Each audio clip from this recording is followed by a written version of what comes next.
like the Dallas fans to acknowledge the sheer lunacy and absurdity that they're booing DeAndre Jordan tonight, and they'll be cheering someone like Greg Hardy on Sunday. That, to me, is absurd. All this guy did was change his mind. Van Gundy suggests there's a double standard in Dallas. Skip, does he have a point? No, he does not, Stephen A. Molly. I vehemently disagree. But for the record, let me state, Jeff Van Gundy is the best NBA analyst on television, bar none.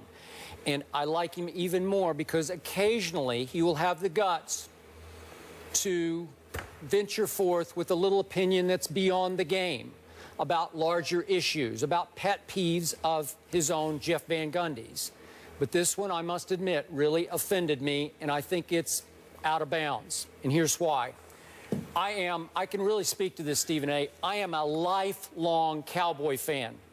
I attended my first game in 1960, their expansion year, at the Cotton Bowl in Dallas, Texas. Eddie LeBaron was the Dallas Cowboy quarterback of the moment. I believe the opponent was the St. Louis Cardinals. That's how far back I go with my Dallas Cowboys. And I told you from the start, I did not want Greg Hardy on my team, but that I would continue to root for my Cowboys, but not for Greg Hardy.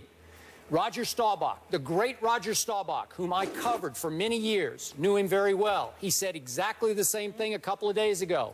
I root for Dallas, but I do not root for Greg Hardy. And I haven't taken any survey on this, so maybe I'm wrong, but I will bet you a majority of Cowboy fans feel exactly the same way. They root grudgingly for Greg Hardy just because he happens to be part of their Dallas Cowboys that they love with all their hearts and souls. So I got to ask Mr. Van Gundy a question here. What are Cowboy fans supposed to do? Are they supposed to quit watching the Cowboys, quit rooting for the Cowboys because Jerry Jones signed a bad guy? It's not our fault. We're stuck. So I ask again, are we supposed to boycott the Dallas Cowboys because Jerry Jones signed a player who is regarded as maybe the best pass rusher, one of the top 5 pass rushers in all of pro football, who ultimately was not convicted of domestic violence in North Carolina, who did serve his suspension and was completely eligible to be signed by any team? Should we boycott that? Well, I'm not going to. I'm sorry. But I will not root for this man, Greg Hardy. Now back to Maverick fans. Again, as I stated earlier, I don't think anybody threw anything last night. If they did, then they crossed the line. But as paying customers, paying a whole lot of money for those seats, especially the courtside seats, they have every right to boo a player who reneged on his commitment to them last summer and who failed to even man up enough to call Mark Cuban to tell him why he reneged.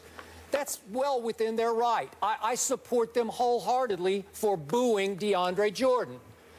Conversely, I say it's totally okay and totally within bounds. It's reasonable to think that you can root for the Cowboys without rooting for the despicable Greg Hardy. Well, my response to you, Skip, is that I totally agree with you. I just don't believe you have anything to be offended by. I don't think Jeff Van Gundy would look at it that way. I disagree with what he said as well, because I think you can root for a team without rooting for a specific player, specifically when you consider their transgressions. There's no denying that. He was at a Dallas game, and he's seeing folks personalizing what happened with DeAndre Jordan and booing him as a result of that. I think Jeff Van Gundy needed to recognize that he does play for the other team, okay? So they were going to boo him anyway. He just gave them even more of an excuse to validate and justify doing so.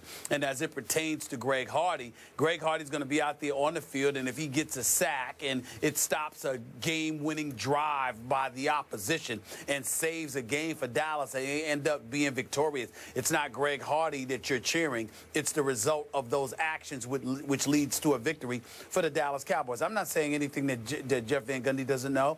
I'm not saying anything that you don't know, nor myself. I just think that at times we see people engage in such a level of hyperbole and incendiary behavior and the way they go about the business of really lambasting other individuals, Jeff Van Gundy looked at that and found it a bit ironic considering all of this stuff that's in the news for Greg Hardy. I think he was a bit misguided with what he had to say. I don't agree with him. I agree with you wholeheartedly. But I take no personal offense to what he said.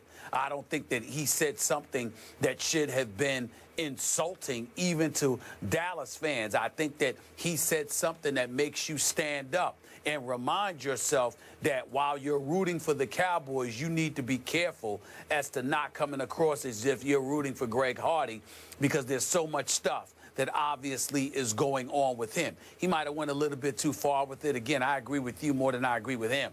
But I saw nothing that he said that anybody should take personal offense at. If anything, it should serve as a reminder to put things in perspective. And I think ultimately that's what Jeff Van Gundy was asking for. Okay, just for the record, I'm emotional about this because I am really, really, really a Cowboy fan. And as I pointed out to you earlier, I covered the Dallas Mavericks from their inception through their first 18 seasons. So I know a lot about those fans and how they feel, what they've been through, their height and their frustrations. I know it. I get it. And it's not fair. It's not a fair comparison on either side. I'm sorry.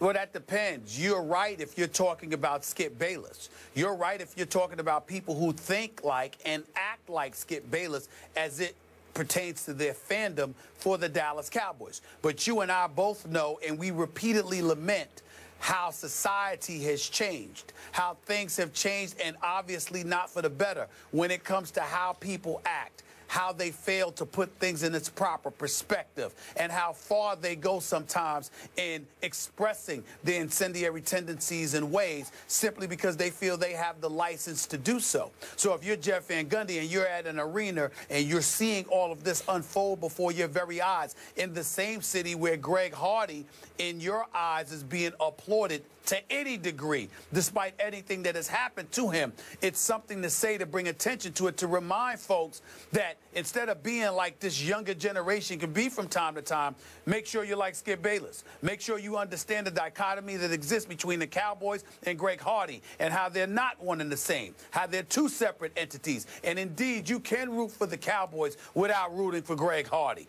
because some people might need to hear that, because some people don't have your same level of comprehension. Yeah.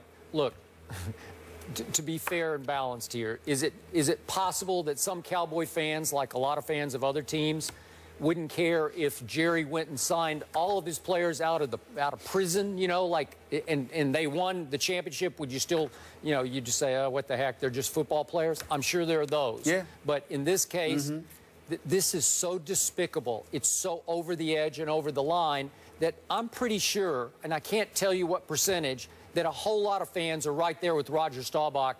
I cringe. I don't want to root for, what's his number, 76? I don't want to root for 76, but I'm going to pull for my Cowboys to win somehow, some way. And, of course, as I pointed out, he's played 4 games with a total of 4 sacks, and they are 0-4 in those 4 games. So the patience is running, you know, wearing thin for him just on a football perspective. Listen, I'd feel the exact same way if Lawrence Taylor was still playing today. Would you really? Yes. That's interesting. Yes. Wow. Moving on, Boogie Cousins and George Karl are not vibing. So who is the real king of the hill in Sacramento? We'll put them on the couch and analyze their complex relationship. That's next.